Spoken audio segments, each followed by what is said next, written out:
Hey friends, welcome back to Hey Wait. I've really been looking forward to today's episode and I think you're gonna like it. You know that this show is all about disrupting default settings, the old stories and the social and emotional conditioning that tell you who you should be, but end up cutting you off from who you actually are. And while that conditioning shows up in everyone's life, it often looks different depending on your gender. But regardless of your gender, those scripts don't leave much room for wholeness, for truth, or for real connection. And they make it really hard to be able to say, hey, wait, this isn't working for me.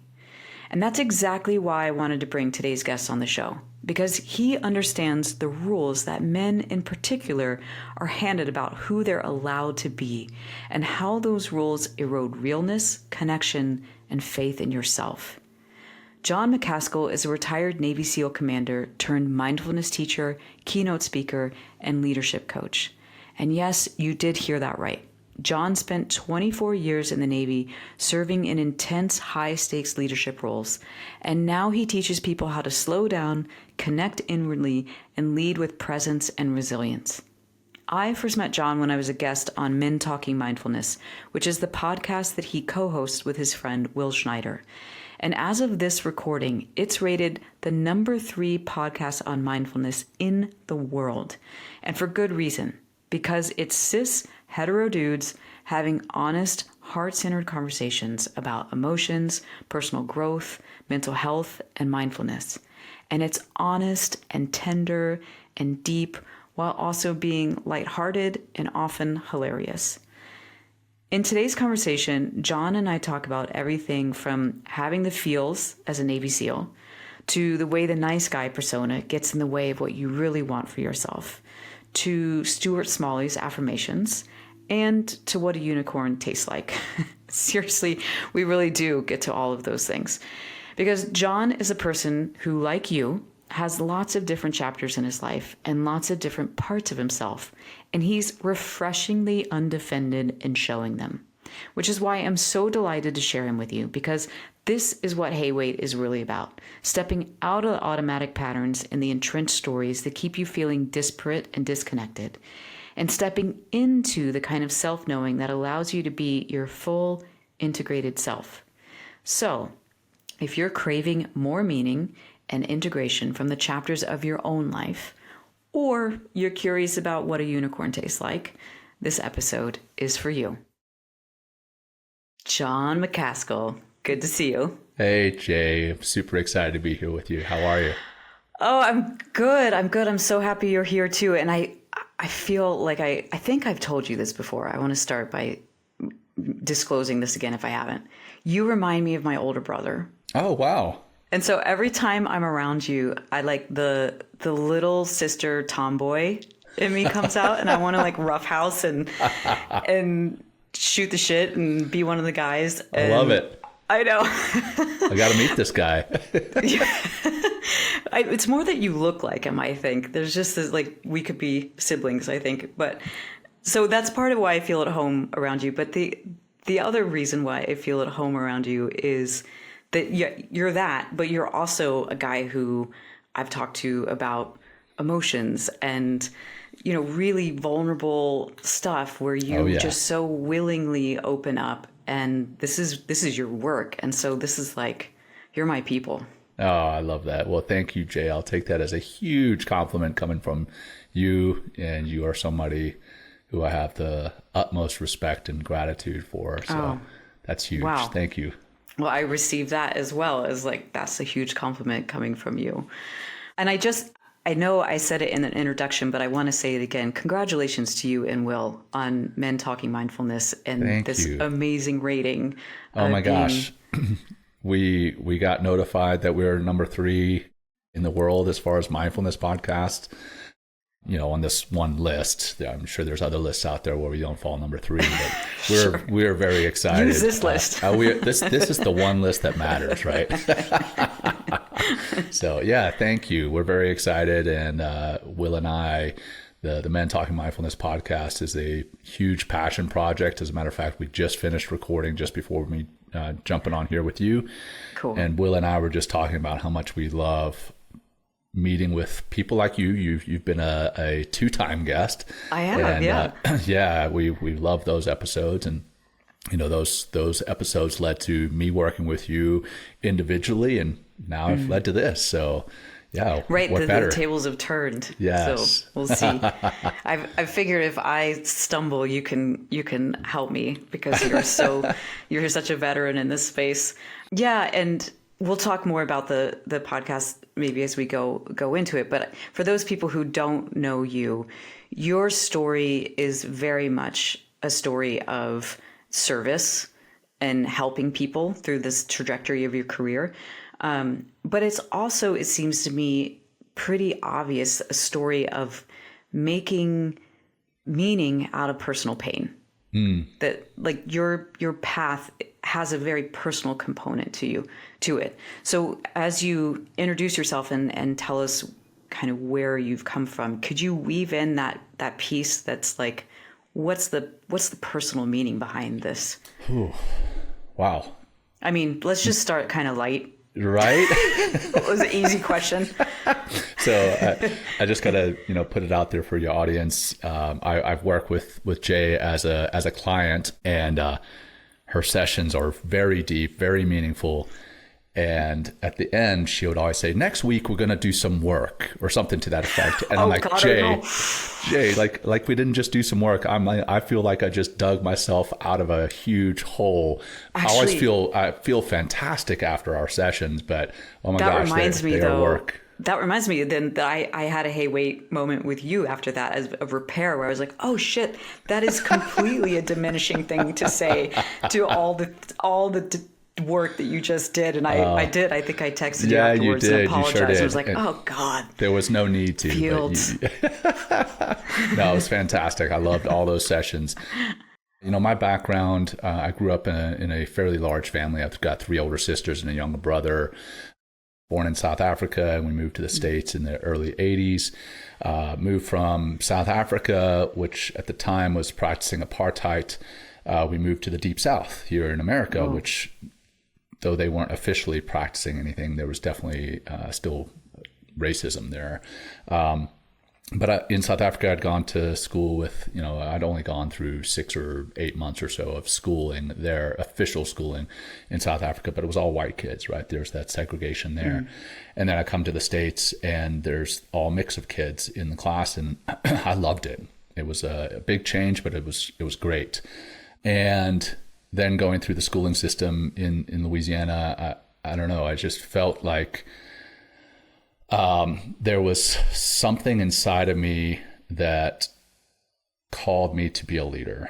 I was a leader on the track and cross country team in high school. I was a leader in various other school organizations, and when I got ready to graduate, I felt like I needed to go and do something larger than the next kind of expected step, which was college. Everybody just kind of expects you graduate high school, you go to college, which I don't think there's anything wrong with that. That if that's your course, more power to you, but it just didn't feel like it was my course.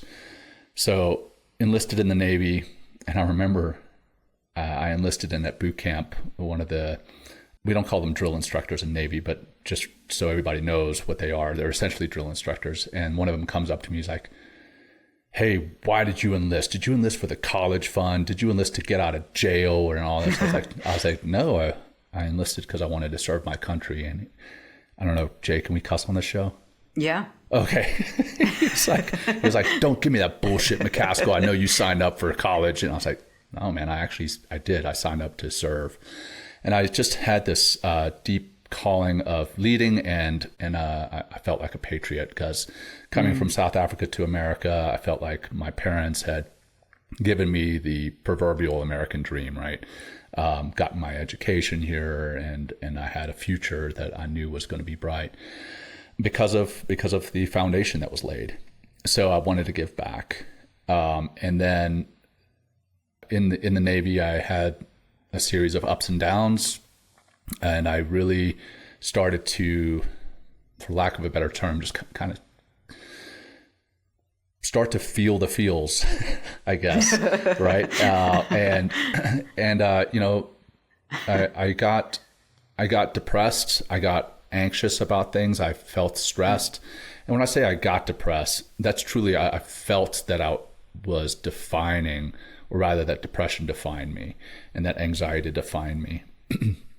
Years later, I've since come to find out that depression was something that I was going through and anxiety was something that I was going through. It wasn't who I was.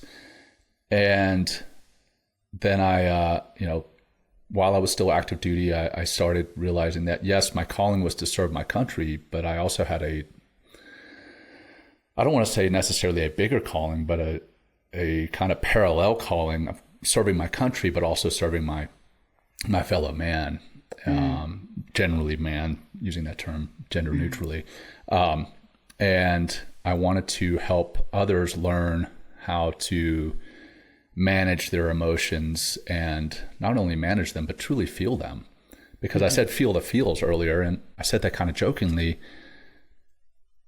but in all honesty, I think that's important. A lot of the time we numb a lot of the feelings, or we judge them. We're like, oh, well, I don't want to feel sadness. I don't want to feel anger. I don't want to feel pain. And we try to escape them in one way or another. We escape them through alcohol or drugs, or maybe it's immersing ourselves in work or pornography or any number of, I don't know. Numbing agents. Yeah, thank you. Numbing agents. Yeah. So we talked about me helping you if you stumble. Yeah. Thanks for helping me out there. So yeah, the numbing agents are out there. And I think we need to be more accepting of this thing called life and the humanity that's a part of it. And with that humanity, it truly is all it feels. And accepting them, going through them, and then coming out the other side, I think stronger and more whole, more human, more compassionate, and better connected to yourself and to others. So I don't know if I answered your question there. Hopefully I did, kind of in a roundabout way. Yeah. Well, let me jump in there, because as I'm listening to you, I'm imagining that, you know, as a SEAL, you were trained to ignore feelings. You were trained to override your body's signals, you know, when it comes to stress signals and nervous system stuff. So this is a huge part of what you teach now, is helping people feel the feels and helping people be more present. So what was that like for you to try and overcome that training? Yeah, you know, I think that's kind of a misconception, and I'm not saying you're wrong necessarily, because there are definitely SEALs who try to train you to not feel anything. I remember when I was in the initial block of training, which is called BUDS, B-U-D-S, Basic Underwater Demolition SEAL Training. It's kind of become somewhat infamous within the special operations community and those who follow the special operations community. But anyhow, I had this one instructor. So I was an officer going through this training, which is a leader in amongst the enlisted guys, and there's leaders in the enlisted ranks too, but just as far as the military kind of distinguishes us, there's the enlisted and the officer ranks. And I was going through training, and I forget what I did. I screwed something up, and I said sorry to one of my guys. And this instructor heard me say it, and he pulled me aside. He said, "Don't you ever say sorry to your men." And I remember I was like, why would I not say sorry if I screwed up? Mm-hmm. And I later learned that guy was kind of off his rocker, but that's the exact opposite of what we need to be doing as leaders. Is we need to be able to be open and vulnerable. We need to be able to admit when we screwed up. And there were people who tried to train the vulnerability out of us, that tried to train the being stressed out of us. But for the most part, I think in the special operations community, there's actually quite a bit of being open and honest with one another. It's not necessarily what you may see in like counseling or with a therapist or one another. But another example, anecdote, was on my second deployment. My then wife, now ex-wife, got very sick, and I'm like 3 months into this combat deployment, and I had to go home to help to be with her and take care of her medical needs and whatever. And I got pretty sad about it. One, I felt bad for being separated from my wife at the time, but I also felt like I was leaving my guys behind, and I got sad. And this Navy chief and senior chief that I worked with pulled me aside, and they were like, "Hey boss, are you okay?" And they talked me through it like really like a therapist, like a counselor. It was fucking amazing. Yeah. And it sticks out in my head to this day, because that's how I had hoped somebody would be with me, but I didn't think that it would come from the special operations community. So that's a long way of saying that, yeah, there's a mix within the special operations and special operations training. Some people try to train all that stuff out of you, try to turn you into the ultimate soldier, if you will, quote unquote. And others know that we're human beings. But to fully answer your question, even with that potentially being trained out of some people, I think ultimately and almost ironically, for some, war, the battlefield, actually highlights some of those feelings. You would think the opposite. You would think almost that, like it's so intense and so real that you can't not have your feelings. Yeah, exactly. I think you have your feelings. You're scared.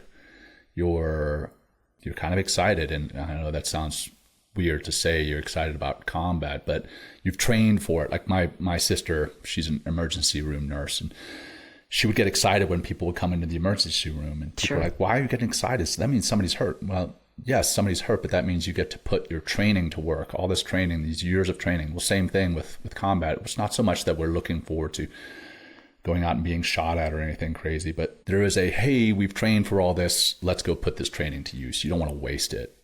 Yeah. So anyway, there's a little bit of excitement. There's a little bit of fear. There's a feeling like I want to protect my brother and sister on either side of me. And also there's patriotism. So there's this whole rush of feelings that are, I think, amplified to an extreme point as you're heading out on the combat or onto the battlefield. So it's kind of counterintuitive. And you come back from the battlefield, depending on what's happened. Maybe you've lost a fellow service member, or maybe you've taken a life. And there's an acuteness to those feelings. It's very, very much highlighted. And I think that's where, again, ironically or almost counterintuitively, we as special operators actually get a little bit more in touch with our feelings. And sometimes they're scary. Sometimes we don't want to admit them. Sometimes they're there and we push them down because we're like, I don't want to admit to anybody that I'm scared. I don't want to admit to anybody that I'm sad. I don't want to admit to anybody that, firing my weapon and potentially taking another human's life actually disturbed me. But it's rightfully so. Yeah. That makes so much sense. And I'm actually really heartened to hear that I got that wrong. That my idea of what it looks like and feels like on the inside of being a place where you disconnect from yourself is wrong. And it makes sense, as you say, my husband is retired fire, and I see how he is around the people that he served with, and they have such tight bonds, and they've been through really gnarly, intense things together. And they're some of the most emotionally available men and people that I've been around. Yeah. I would certainly say it's not 100% of us, right? But I think there's a good chunk of us that are in touch with a deeper sense of who we are and what this whole thing called life is all about than we were beforehand. Losing a brother on the battlefield, you're like, that life is done.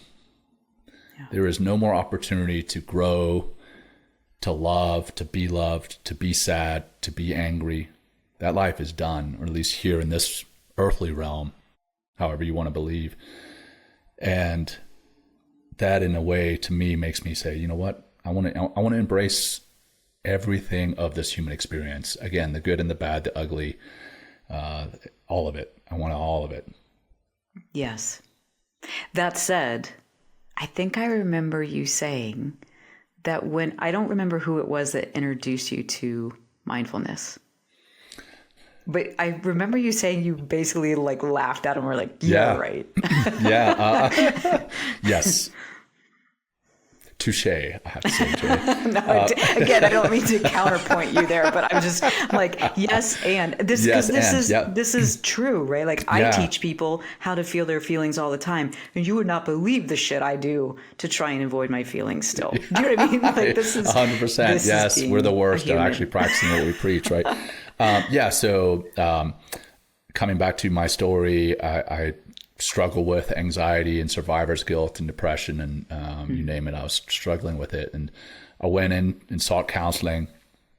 And this one counselor, God bless him, I don't think he realized just how much he was going to change my life in the moment, and potentially the ripple effect from it. But he recommended mindfulness and meditation to me, and yes, I did. I laughed in his face. I was like, dude, man, no, I'm a badass Navy SEAL. What are you telling me about mindfulness and meditation for? Dumb. But yeah, then he humbled me, and I've since found out that it is not a passive practice. It's very difficult. It takes effort and discipline, and it is life-changing and potentially even life-saving, which wasn't my case. Yeah. And so with that, what did mindfulness teach you that being a Navy SEAL didn't? Oh my goodness. I think that what it did, more so than teach me necessarily, I think it helped to reveal some things that were there already and really highlight them to me. So compassion. I think we learn compassion in the SEAL teams. They don't call it that though, because it sounds so flowery. But we have compassion for our fellow SEALs, our fellow soldiers on the battlefield if we're fighting alongside the Army. I think there's even a level of compassion for our enemy at times, quite a bit. And I think it taught me resilience. Again, I learned that in the SEAL teams, but it wasn't. I don't think it was highlighted to me as something that I truly had inside of me and that others had inside of them, and we could lean on one another for that. So I don't know that mindfulness necessarily taught me a whole lot, but it's revealed a whole lot. It's kind of like the proverbial, the onion layers. As I peel back the onion, I learned, or rather, I saw more and more about myself, and it was all. I was going to say it's all good stuff, but that's not true. It was all stuff that needed to be seen and felt. And I think that's what mindfulness did, is it helped me to see and feel things that I hadn't before. Again, that makes sense. Like I can feel that in my body as you say that. And the thing that comes to mind too as I'm listening is that, it's so, you have really disparate chapters in terms of like how we think of, you had your childhood in South Africa and then childhood in the United States. And then you had your military chapter where you're like this intense warrior. And in our culture, kind of the example of the capital H hero, right? And then you have the chapter where you're a leader in the mindfulness space, which all those things we don't typically put together in the same idea of a person. And yet they're not disparate. They're you. Like when you're talking about the layers of the onion that you were able to feel and experience through mindfulness, to me that speaks to you are all of those things at once. And you're continually revealing yourself. All these different roles reveal yourself to you.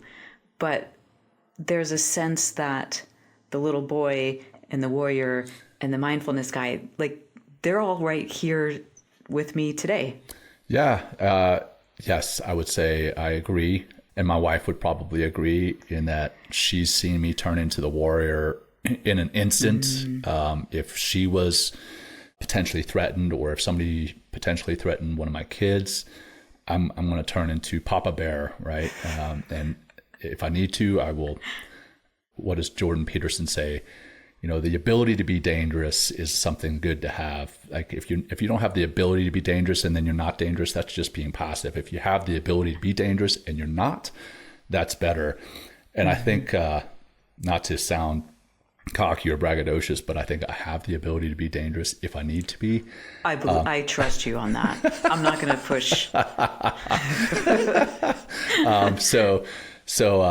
Yeah, there's that warrior is definitely still inside me. But there is a compassionate side there as well, and that's probably always been there. I know for a fact it has always been there. Growing up, I had a little brother that I had to stand up for quite often, and there were other kids on the playground who I stood up for. Sometimes I got my ass beat standing up for somebody else, but hey, it was me getting my butt whipped instead of somebody else. So yeah, I think you're absolutely right. And, in some of our sessions, we talked about both the literal little boy and the figurative little boy that are still right here inside my heart. And, some of the other internal family members that live there inside my heart, the protector, or what do we call him? The other name for him, the soldier. Yeah. So yeah, there's definitely, it's not disparate. There's definitely some overlap, if not complete overlap, between all of those, or amongst all of those. Yeah. And, for the person listening, I think if you're thinking of your own life, you can probably see where this is true for you as well. And I know it's true for me, that you can look at the trajectory of my life and be like, man, you wandered all over the fucking place. But they're all part of this. If I look back, like, oh yeah, that makes sense. And I think the thing that's also true for most people is the thing that is your superpower is often also the thing that, how am I trying to say this? It's the thing that has also gotten in your own way and caused pain. For sure. So for me, that's my empathy. Like empathy is my superpower. Yep. It's why I'm good at what I do, but it also has been my absolute kryptonite in my life.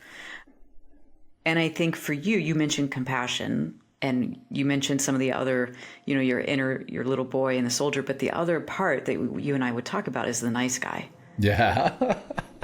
Yeah. The nice guy. Yeah, the nice guy. The nice guy has got me in a lot of trouble. I mean, some of the examples that I just gave, trying to be the nice guy and stand up for somebody who couldn't, that got me in trouble. I got suspended multiple times in school growing up, fighting. But yeah, the nice guy, it's also, I believe, kept me from relationships that I was afraid of, because I wanted to be the nice guy instead of, mentioning that I had a crush on somebody or whatever. I think it's kept me from a lot of other things where the kind of the antithesis, or what's it called when it's a different character? Anyhow, the antithesis of the nice guy would have gotten what he wanted. He would have gone in and taken what he wanted, and I didn't go in and take. I learned that later in life, that sometimes you do have to take, as long as you're not taking it from somebody else or hurting somebody else. Sometimes you do have to stand up for yourself and take what is yours. And that Mr. Nice Guy, we actually did a whole episode on that. And it's based on a book by Dr. Glover, Robert Glover, called No More Mr. Nice Guy. And I don't know that book. Yeah. Oh my gosh. It was really eye-opening. It's written primarily for men, but I think a lot of women would have benefited or would benefit from reading it. But anyhow, the nice guy is not the same person as the kind guy. And you and I have never talked about the kind guy per se, but I think there's a difference, quite a stark difference, in being nice and being kind.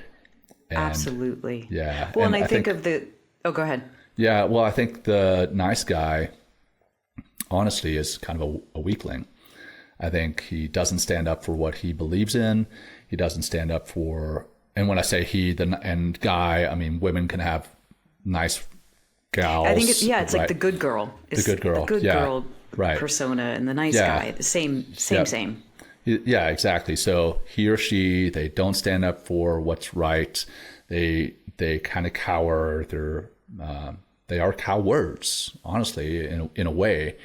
Whereas the kind guy or the kind girl, I think, can have that compassion and empathy and still be a freaking badass, a warrior, right? So, yeah, it's like you can be a stand for yourself and be truly kind to someone else. And this is really, for those of you who've been listening along, this is really what Hey Wait is all about. Like, Hey Wait is for the nice guy and the good girl.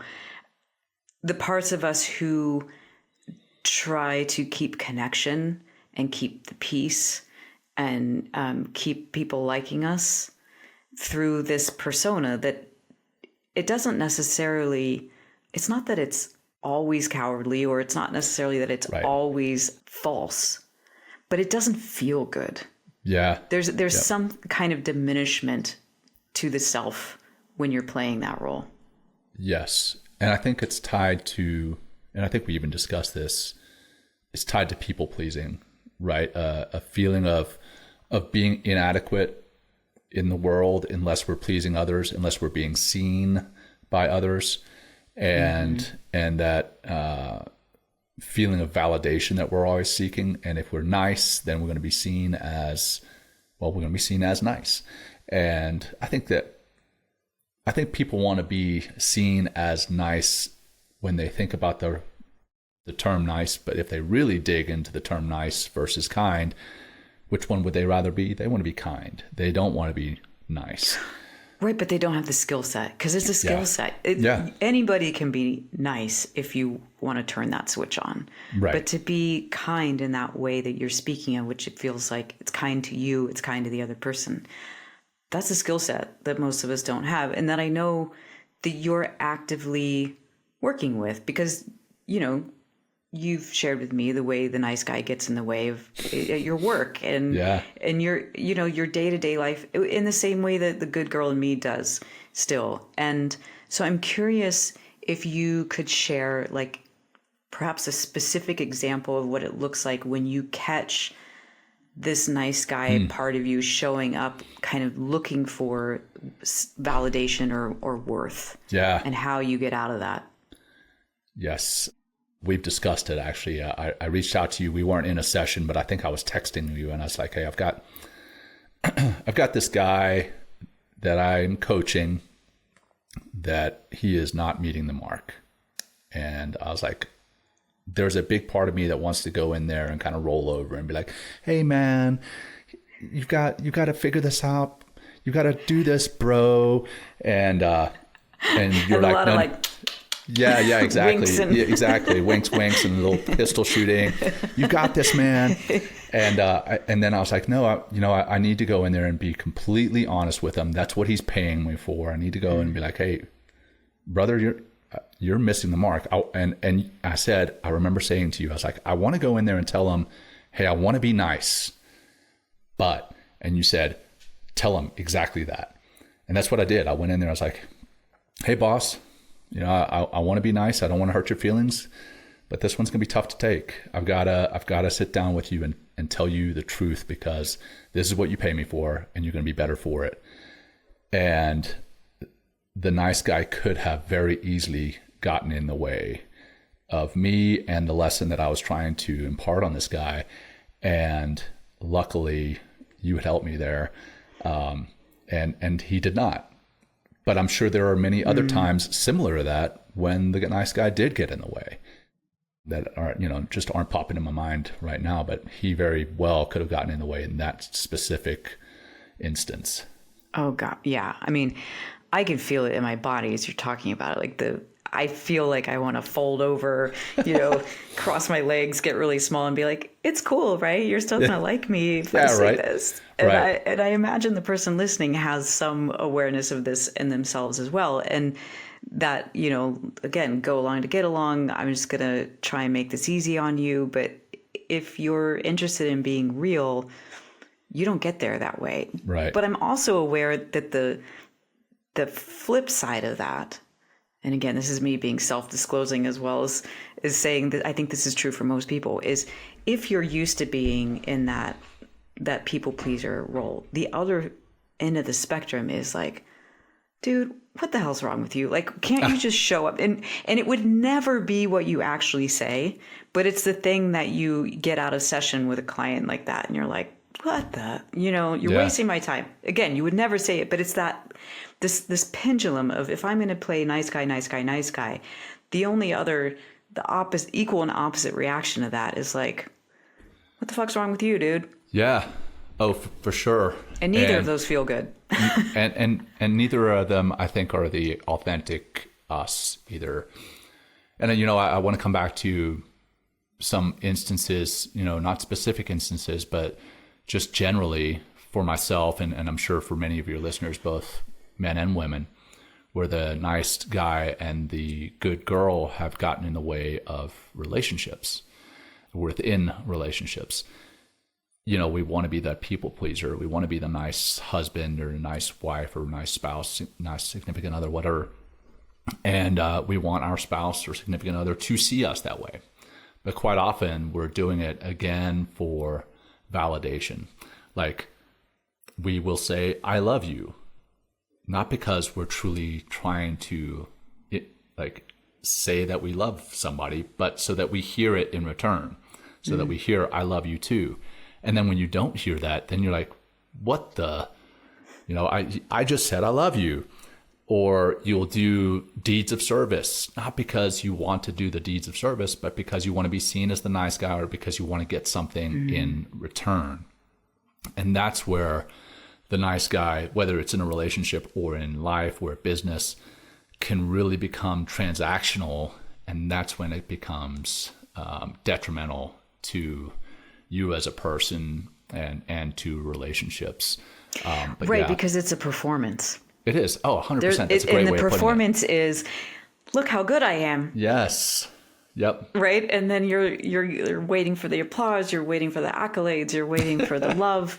And the only way out of that is to be able to say to yourself, I see how good you are. Yes. I love that. Right. And that's what us people pleasers are all working on, is that regardless of what the other person thinks or says about you, that you can say, you know what, from the inside out, I feel good about me. I'm okay with me. Or I forgive myself for, I don't like this part of myself, but I understand it. And I'm okay. Like, and this, again, it's now I'm starting to sound like Stuart Smalley from Oh my gosh, Saturday I was Night just going Live. to say, I'm good enough, I'm smart enough, and doggone it, people like me. Right? Isn't that the...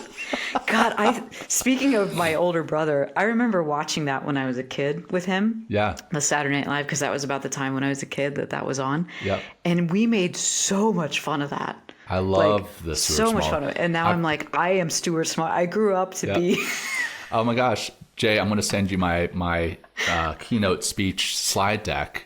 Stuart Smalley is in my slide deck. I use it every single time because positive affirmations, they do work, but they feel ridiculous. And Stuart Smalley made it even look ridiculous. So yeah. I hope that, well, I'm just imagining you right now giving your keynote with a Stuart Smalley wig on. I think you could rock Maybe it. next time. I think it'd be really good. You'll have to send me those slides. I love that. Oh my gosh. Well, yeah, I'll tell you real quick, kind of my punchline is that I believe that having resilience in yourself starts with developing faith in yourself. And when I went to the Naval Academy, I had gone from the Naval Academy, I went from the enlisted ranks to the Naval Academy. So I essentially had a year after high school where I didn't study any calculus or chemistry. And then I show up at the academy where that's a big part of your freshman year. And I was struggling. And I had this senior come up to me. He's like, hey, man, I know you're struggling, but you're better than this. And it was like a light switch had been flipped in my brain. And I started to look myself in the mirror every day. And I started to tell myself that I was good enough and that I was smart enough. And then I flipped the slide and I'm like, and that doggone it, people like me. And man, it always lands well. Yeah, if you're over 40 years old, you know exactly what that is. That's the next thing I normally say. I'm like, if you're not laughing right now, you're too young. Totally. Yeah, well, you've worked with so many people. I mean, directly in your programs and the people you give speeches to, but also your podcast reach is huge. And so you really are spreading this message really far and wide about compassion and self faith and acceptance and all of that. And so I think you have a unique, and you've talked to a lot of experts. So I think you have a unique perspective on maybe what some of the messages are that men get about who they need to be. Mm-hmm. If you could speak to, there's one message that you wish could be shifted for men. Yeah. We just had John Eldredge on our show. I don't know if you're familiar with John Eldredge. He's the author of Wild at Heart, which I only just read. Funny enough, I should have read it many years ago. And one of the things that he talks about, well, first off, he says that every man has essentially three needs. I mean, aside from the bottom of Maslow's hierarchy of needs, but aside from those, he's got a need for adventure. He's got a beauty to save, and he's got a battle to fight. And that beauty to save could quite literally be a woman in distress, or it could be, you know, his significant other that is having a spiritual or an emotional battle, and he's there to help. Or the battle could literally be going on to the battlefield of war, or it could be fighting an emotional or spiritual battle. But bottom line is, those are the three things that he believes that all men need. And then he says that most men have father wounds. And he basically means that little boys will look up to their father, and they're looking for acceptance by their father. And then also, I'm going to misphrase this, but something to the effect of that you've got this, like you can do this as a man, right? You're saying this to a little boy. And that really hit home for me as a boy dad. I've got two little girls and then a little boy in the middle. He's 6 years old, just turned 6. And I would call him little buddy. And didn't think about it, didn't think anything of it. I mean, that's what the skipper called Gilligan on Gilligan's Island, little buddy. And then when I read his book, I was like, John Eldredge's book, I was like, oh man, by calling him that, I'm actually kind of diminishing him. And I've stopped calling him little buddy. I've started calling him big guy. And just that change in phrasing has changed my son's relationship with me. It's crazy. Like, he'll come up to me and he'll flex his muscles and all this stuff. And I'm not saying that's what you need to be a man. I'm not saying that you need to have big muscles and you need to carry a gun and an axe at the same time and chop down trees. But I think there's something to the... he's holding himself differently. Yes. I think there's something there. Holding a sense of confidence. And I think every man needs to know that somewhere in his life, he's probably gotten his sense of confidence injured, which is probably why there's so many Mr. Nice Guys walking around. We're looking for this validation. But if you really do some introspective work, you can see that the confidence is there. Coming back to the kind of the onion that you need to peel back, you just need to peel a couple of layers back and say, okay, well, I got hurt when I was young by my dad, or maybe it wasn't my dad, maybe it was, you know, an upperclassman at school that called me something, and that really undermined my sense of confidence. The confidence is there. You just gotta find it, do the work to find it. So I think that's my message to men: is you're actually more confident than you're giving yourself credit for. That's a really moving message, I feel like. You know, not coming from that place of bravado and toxic masculinity, but more from that tender, integrated place of like, hey, Yeah. it's in there. Yeah, it is. You got this. And I want quickly, I just want to touch on that term toxic masculinity too, because I used it in a post recently on LinkedIn, and man, some people jumped on me. Really? And yeah, and here's my thought on that term. If water is toxic, if there's a specific water that is toxic, maybe it's flowing out of a chemical factory, what do you call it? You're going to be like, that is toxic water. But then I'll also have a bottle of pure water, and I'm going to say, this is water. That doesn't mean that this water inside the bottle is toxic, right? That water over there flowing out of this chemical factory is toxic. This water in my hand, I can drink it. When I say masculinity, that doesn't mean masculinity is toxic. And man, some people disagreed with me. They're like, no, by saying toxic masculinity, you're saying all masculinity is toxic. And I do not believe that. Not at all. I think there is very healthy masculinity out there in this world. And I think that masculinity, just as well as femininity, is needed for both men and women, in both men and women. And I think that both can be toxic if used in the wrong way and if forced upon somebody. But I do not believe that masculinity or femininity in and of themselves neither one of them are toxic. So just wanted to put that disclaimer out there. I'm so glad you did. I didn't see that post. For those of you who are listening and not watching this, my mouth was open most of that time because I was like, I can't believe that either. I very much disagree with that. And I'm so glad you picked that point to make, because the whole time we've been talking, I've been aware of feeling like there's like a binary nature to the conversation when we talk about men and women, and not acknowledging that there's a whole spectrum of identification, as well as you said, everyone has masculine and feminine components. Yeah. And for the people who don't know your work, I want to make it really clear that your work, Men Talking Mindfulness, is for everybody. It is. Yeah. And what's really special about it is that it is a unique space for men who wouldn't normally have these kind of conversations. Right. Because I would say, I've been doing this work over 2 decades, and I have a very small percentage of the people I've worked with who are men. And I will also tell you that the men that I've worked with are some of my favorite clients, who I just love so hugely, because they are not toxic in any way. They are kind-hearted and empathic, and they want connection, and they want intimacy, and there's earnestness, and there's love. And like any person, there's wounding that keeps them from getting that. For sure. Yeah. And maybe not even keeps them from getting it, but also keeps them from knowing that they need it.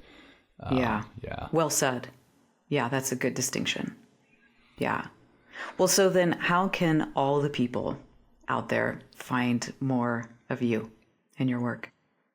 It's easy. You can just go to jonmacaskill.com/links, and that's JON, no H in my first name. So jonmacaskill.com/links, that'll take you to the podcast. It'll take you to my social media, my email, everything.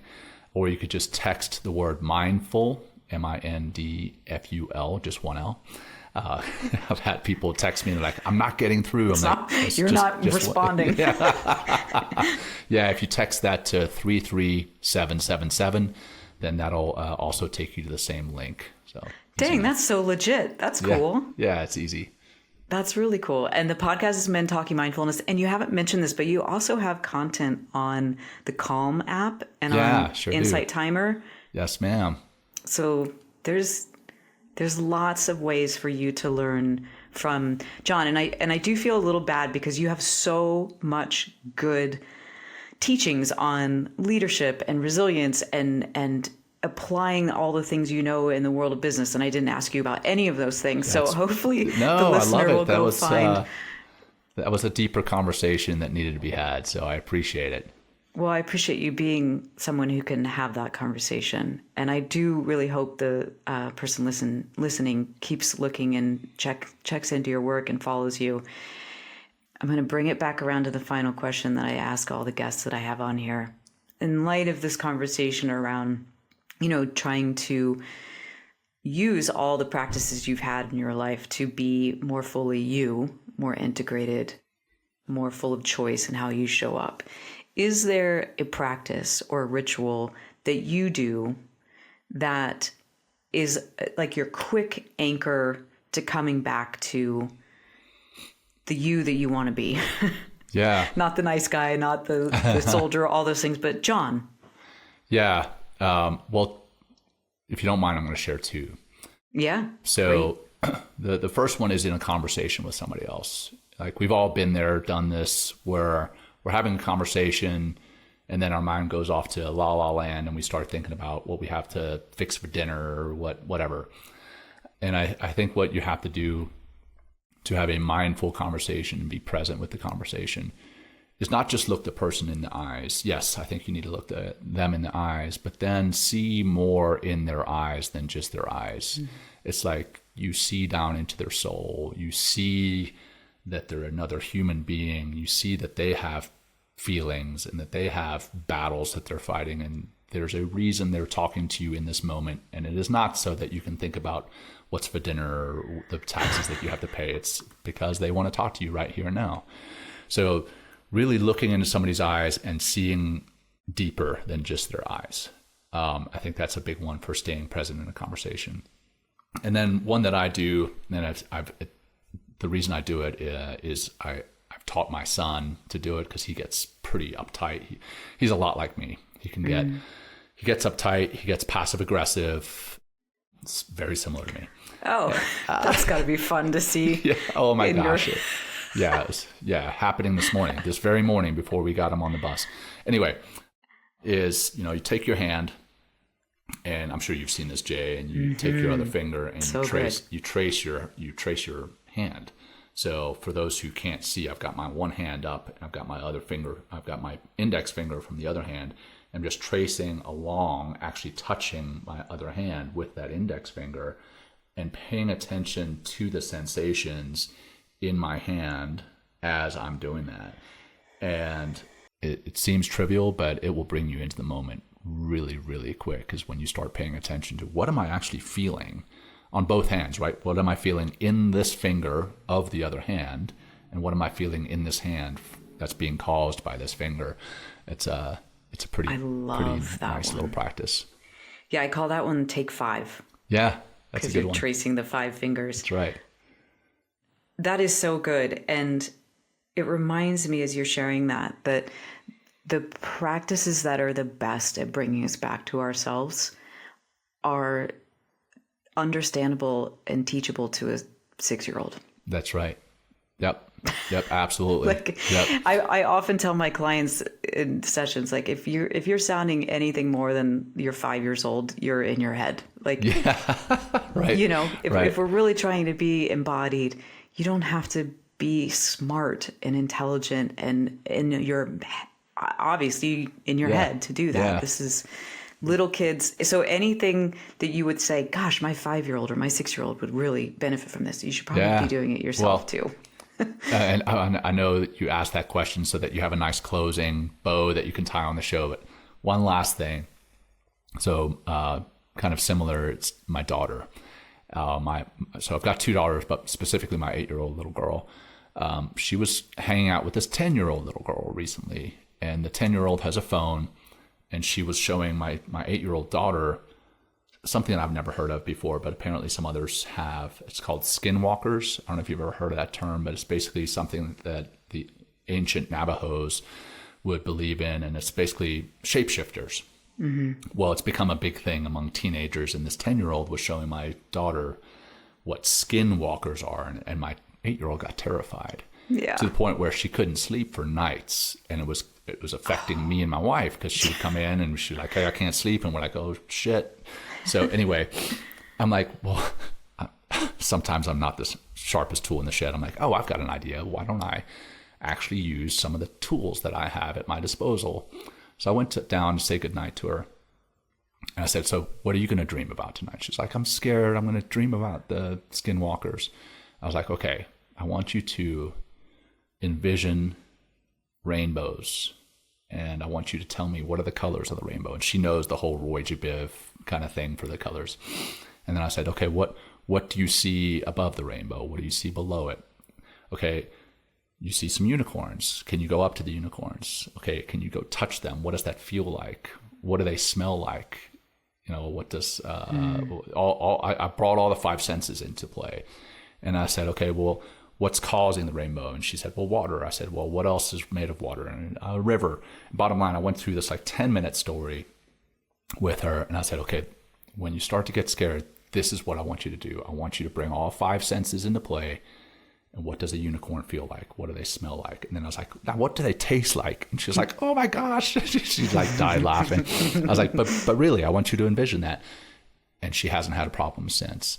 And I think, you know, as kind of childlike as that sounds, we can do that in our own lives, is like have a vision and play with it, have some fun with it. And then that can tune out some of the noise and the anxiety and everything else that doesn't matter in this life and bring us to what truly does matter. It doesn't have to be the unicorns and rainbows and mermaids, but what is a unicorn? What did she say it tastes like?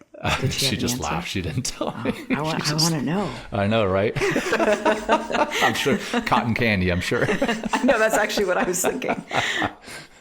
That is such a great reminder, because the mind is a brilliant thing, but it is not our only tool. When used singularly, it's not what makes us strong and resilient and whole. And that capacity to have a felt sense of all your senses at once is, well, you know this, neuroscience tells us that's one of the greatest tools for not just resilience, but for presence and for all the things that we want in our life. So you've got, between the look into what's deeper in someone's eyes, which when you said that, made my jaw soften and made me feel my body more. Nice. That and the tracing your fingers, and then I'm just going to say, practicing feeling a unicorn, because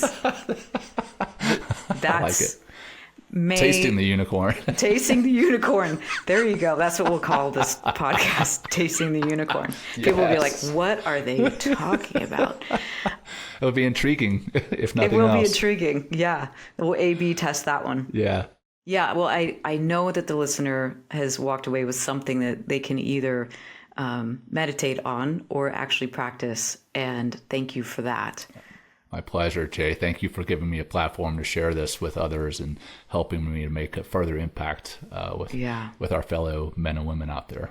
My honor. Yeah. And for the person listening, if you know someone who needs to hear any part of this, because there were so many good little nuggets there, please pass this along, and feel free to leave your comments or questions and send them to us. And as always, hey, wait, before we go, I need you to remember that your insides matter and the right people will meet you there. So stay with yourself, and I'll see you next time.